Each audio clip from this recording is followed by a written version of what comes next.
If you want to go and be spending only on African food stuff, your money will finish in no time, because it's so expensive. Honestly, you know, it's not even the oxtail. Some days, just buy some drumsticks and just cook. You'll be okay. You know, if you want to save, these are ways that you can save.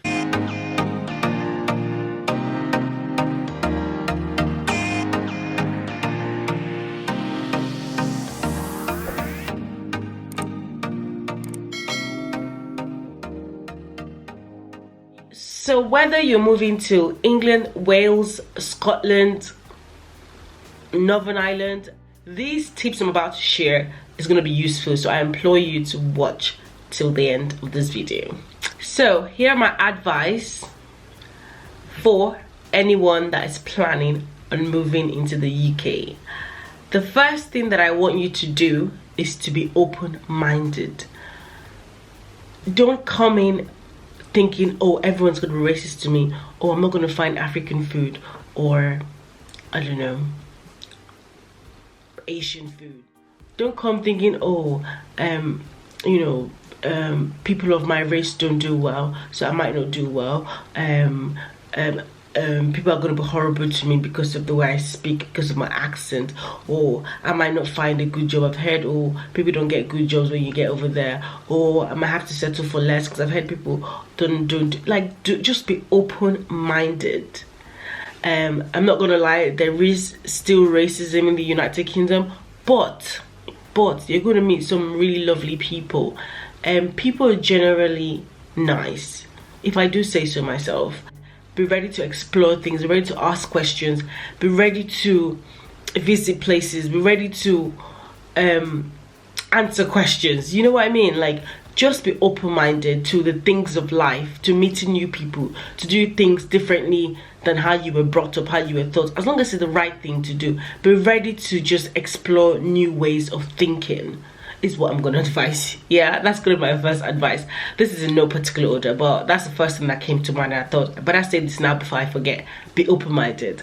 So next, when searching for things like house to buy, a car to buy, clothing even, I would advise you to go online. Online shopping is the way.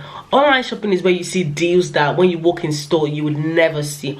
Online shopping is where you see variety of things that when you walk into the shops you would never see. So just do it. Just go online.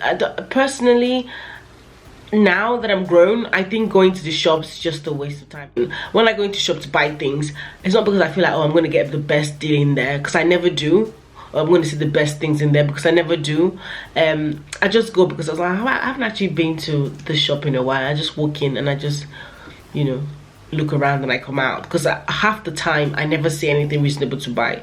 You might be different. You might like to go into stores. So if you like to go into stores, feel free. But I'm just saying that if you're looking for variety, if you're looking for cheaper stuff, if you're looking for yeah, things like that, it would be better to shop online. You want to rent a house, go online, search on Rightmove, Zoopla, on the market, places like that. Rent your house. If you want to buy a car, go to Auto Trader, Car Gurus. If you want to search for house insurance, anyway, that's when you own a house, you can do house insurance. But if you want to search for car, you just got a car, you want to search for car insurance, go compare confused.com. Like, everything is online. It's just sometimes people don't actually know exactly where to go to look for what they want to look for, but everything is online. Just online is usually the way. Saves time as well. Yeah. If you have the opportunity to choose what city you go to, if you're coming to the UK, what city you want to go to, I would advise you to go to a bigger city, or at least close to a bigger city. I know some people think, oh, being in a bigger city means a more expensive way of living, but it's not always that way, to be honest. And say, for example, I know obviously London's a big city and it's expensive, yeah, but taking London out of the equation, like Newcastle is a big city, Manchester is a big city, Liverpool is a big city, but house prices over these few areas I've just mentioned are low compared to some other places. So the reason I say you should go to a bigger city is you make friends quicker when you go to a bigger city. You're not then lonely in a little village or in a little town where depression is real. Like, you can very quickly get isolated, very quickly get lonely, and it's not a good idea.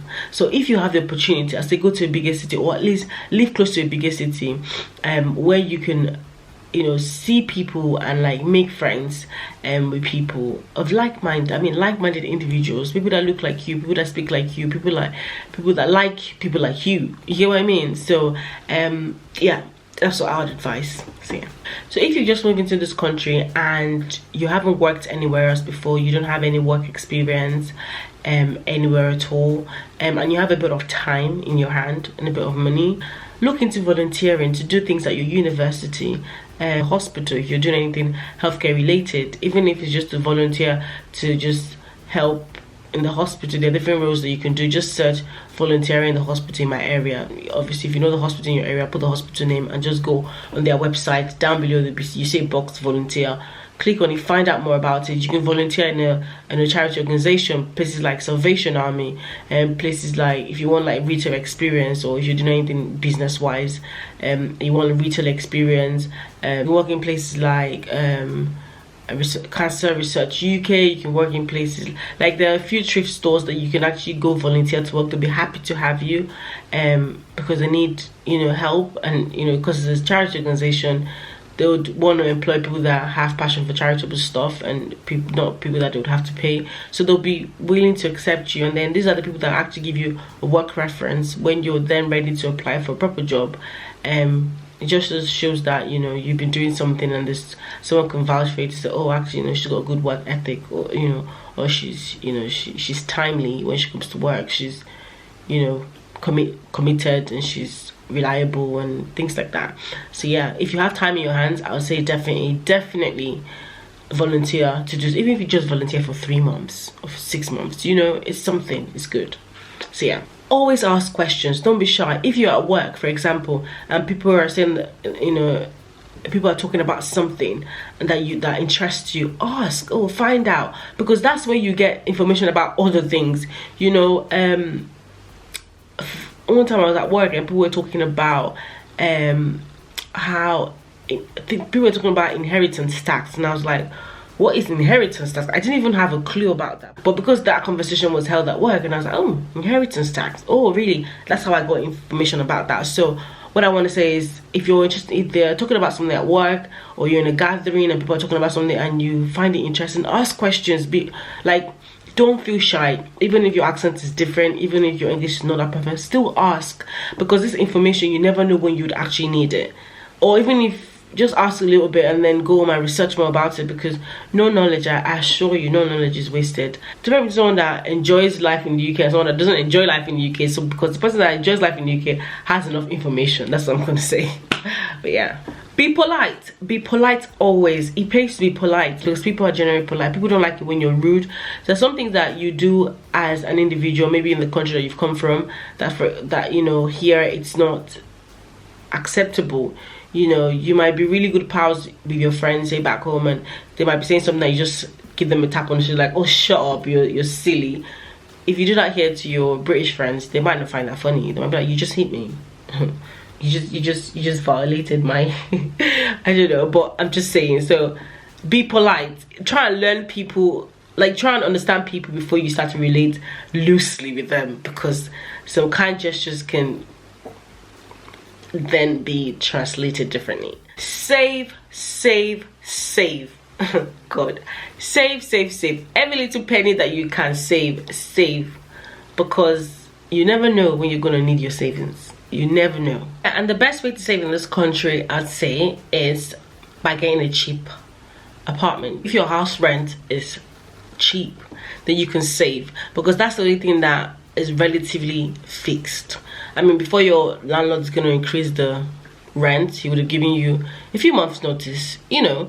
But things like electricity, gas bill, council tax is fixed when you already know how much it is. But if they want to increase your council, they don't tell you 5 months in advance. The next year they can tell you, oh, they put 6% on top of the policing and policing commissioning fee, whatever. So yeah, so I think house rent is something that's relatively fixed, that, you know, if you can get a cheap place to rent, then you'll be able to save.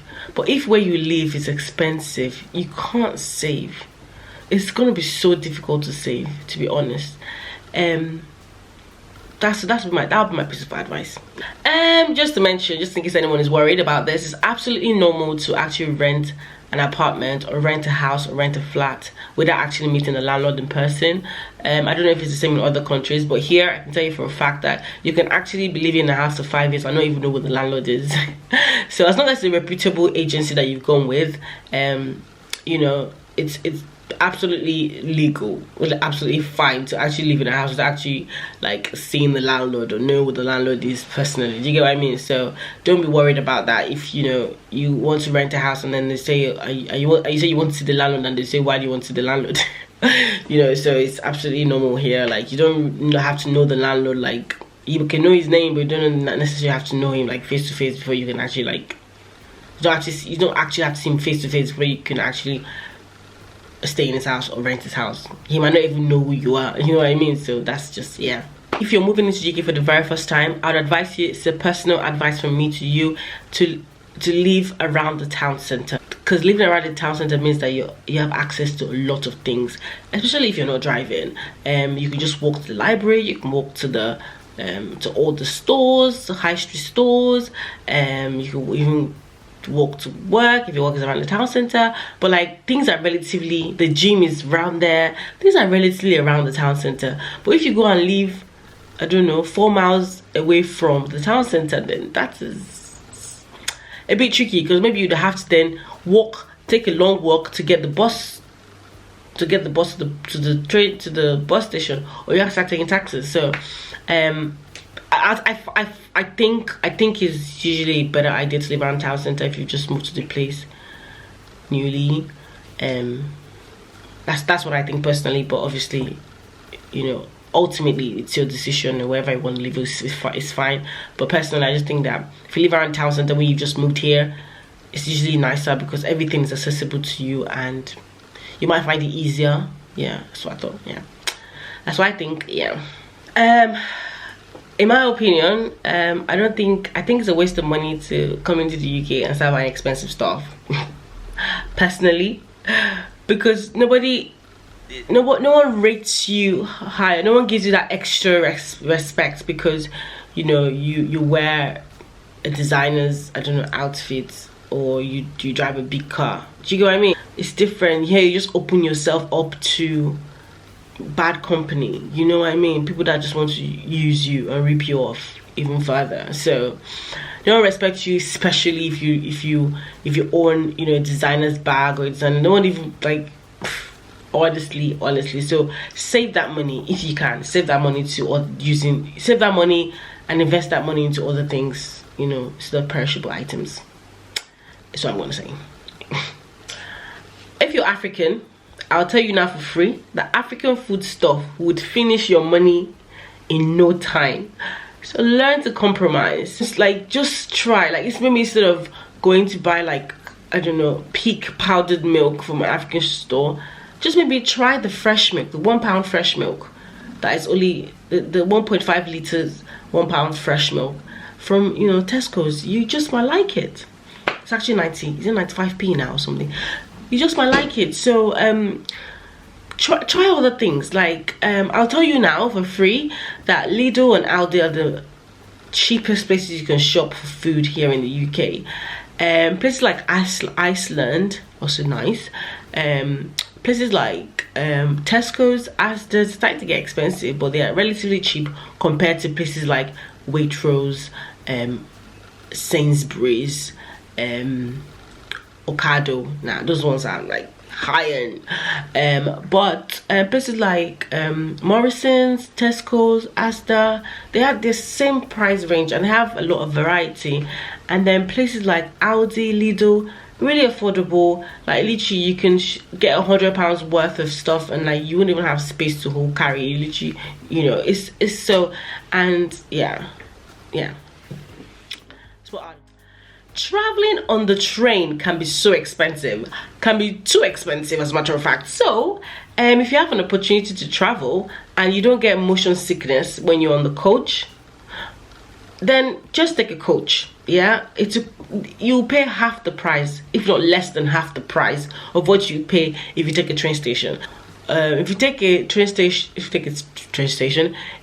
train from a place like Bristol to London, the amount of money you spend on a train will be significantly more than if you decide to take a coach from Bristol to London. So it might be longer if you obviously take the coach, but maybe an extra 40 minutes or an extra half an hour, or you know. So yeah, and if you're going to take a train, if you must take a train, then get a train card. You know, if you have a family and you guys and you all travel together, get a family train card. I think that's what's called. You can save on that as well. So yeah, it's so easy to get caught up into working, booking extra shifts. Any extra shift, you're the one that's booking it. Any extra day off, no, you're not having a day off, you're the one that's booking. This money, no, they finish you. You need time to rest. With time, it starts to tell on you, to be honest. So there'll always be work to do, so just take out that time to rest.